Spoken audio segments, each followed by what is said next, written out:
ये कौन आ गया? चलो मैं देखता हूँ। जी भैया, क्या काम है? भैया जी काम कुछ नहीं है, हफ्ता हो गया भूखा हूँ, अल्लाह के नाम पे मदद कर दो मेरी। नहीं नहीं, कोई खैरात नहीं है। 2 दिन से हम भूखे हैं, आपको खैरात नहीं। चलो भागो यहाँ से, कोई खैरात नहीं है।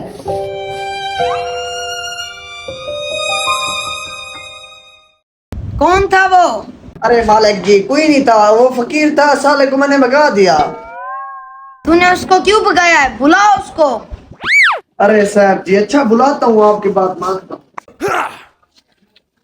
ओए फकीर, इधर आ, तुझे मालिक बुला रहा है, जल्दी आ।